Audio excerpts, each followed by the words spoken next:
Menanam singkong agar dapat menghasilkan umbi yang lebat juga besar, itu sebetulnya mudah sekali.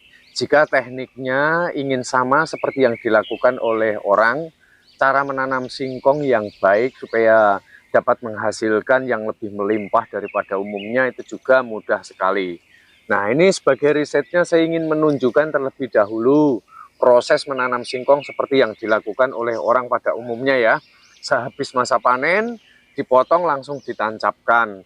Munculnya akar itu berawal dari ujung paling bawah sini. Maka kita dapat lihat ya. Dan munculnya itu diawali dari sekitar areal pelepah. Jadi kalau menanam pohon singkong, itu untuk pelepahnya di bagian bawah jangan dihilangkan karena nanti justru dia tidak akan tumbuh seperti ini. Jangan menancapkan pohon singkong terlalu dalam. Kita bisa lihat ini bekasnya ya. Ini hasil dari fotosintesis itu kelihatan sekali jika menancapkannya itu sampai sedalam ini. Terlalu dalam. Jadi 2 atau 3 bekas pelepah ini saja sudah cukup. Lalu jangan menancapkan pohon singkong itu dengan teknik yang runcing seperti ini.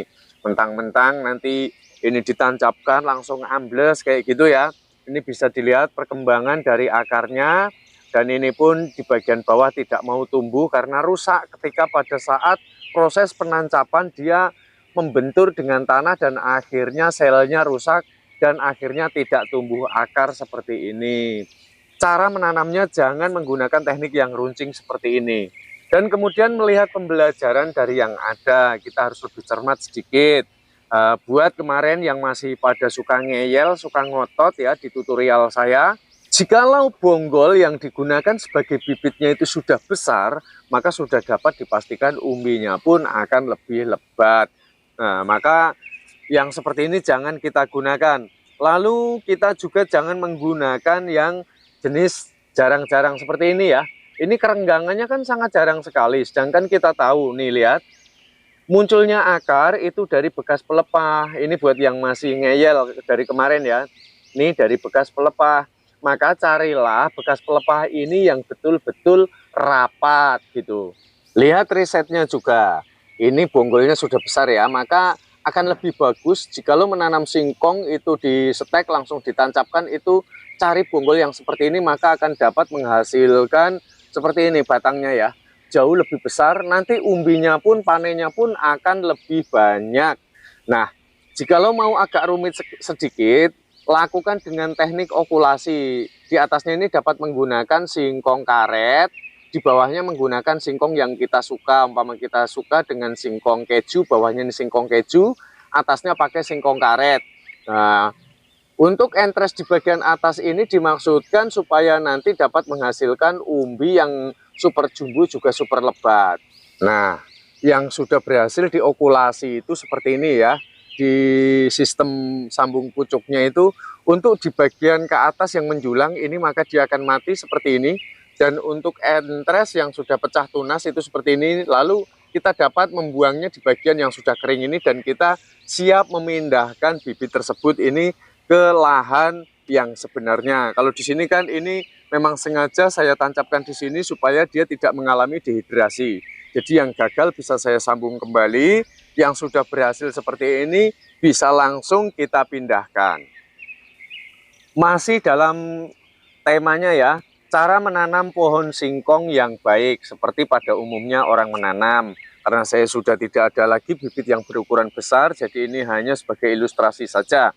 Cari bibit pokoknya yang bekas pelepahnya itu rapat seperti ini. Sudah dapat dipastikan umbinya akan lebat. Nah, lalu untuk di bagian bawah sehabis masa panen biasanya kan akan mengalami penurunan dari kadar air seperti ini, maka kita harus membuangnya. Jadi pemirsa cari bibit yang ukurannya ini sudah besar ya. Jadi jangan cari yang kecil seperti ini. Langsung kita pangkas. Tujuannya ya nanti supaya pohon singkong kita ini dapat memiliki kesegaran juga kesuburan. Maka untuk bagian bawah ini harus kita singkirkan.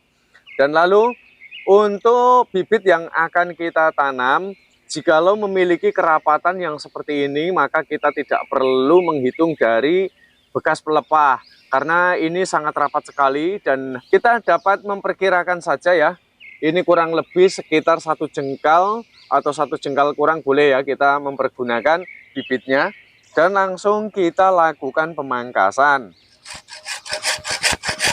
Nah, biasanya ketika kita menanam itu akan mengalami dehidrasi di bagian atas di sini. Jadi nanti jangan heran kalau nanti untuk di bagian atas ini mengalami tingkat kekeringan. Nah, untuk menghasilkan umbi yang lebih lebat, sobat dapat mempergunakan kawat apa adanya ya, seperti ini.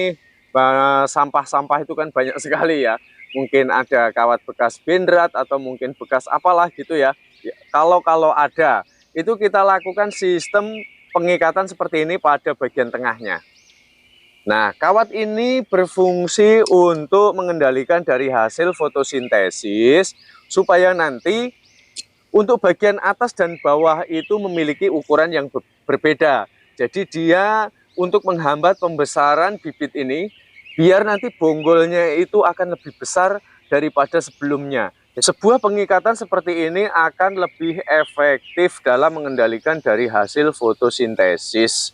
Namun jikalau tidak ingin menggunakan kawat, kan suka ada pertanyaan, kalau menanam 1 hektar, kawatnya harus menggunakan berapa kuintal? Nah itu wis angel, kandanane, tuturane. Nah, lalu boleh juga kita tidak menggunakan kawat seperti ini, jikalau memang tidak mau modal ya. Namanya petani kok nggak mau modal ya gimana, repot toh. Nah, boleh juga ya. Jadi kita dapat melakukan dengan cara sistem pelukaan. Kita melukai bibitnya ini. Jadi untuk mengganti dari kawat tersebut. Tapi jujur efektifnya dia akan lebih efektif kawat. Karena dia akan secara menyeluruh ini dapat mengendalikan hasil fotosintesisnya agar efektif menghambat, tidak mudah untuk lari ke atas. Namun kita juga jikalau tidak mau modal, kita dapat melakukan seperti ini. Kita lakukan sistem penyayatan supaya nanti ketika matahari sedang terbit, pohon singkong ini dia akan berfokus terhadap pelebatan akar, sehingga nanti seiring waktu berjalan dia akan update menjadi singkong yang sangat lebat pula. Jika dilakukan sistem pelukaan seperti ini, maka cara penanamannya, bekas sayatan tersebut ini harus terpendam di dalam tanah. Gitu ya rumusannya. Kalau menggunakan kawat, ya, itu cara penanamannya bebas. Kita mau menanam secara dangkal saja juga boleh, kita mau persis berada tepat di bawahnya juga boleh. Nah, begitulah pemirsa, cara menanam pohon singkong agar dapat menghasilkan umbi yang lebat, lebih banyak, lebih besar ya hasilnya, karena dia akan berfokus pada pembesaran umbinya. Dan kita jumpa pada tutorial bermanfaat selanjutnya. Terima kasih.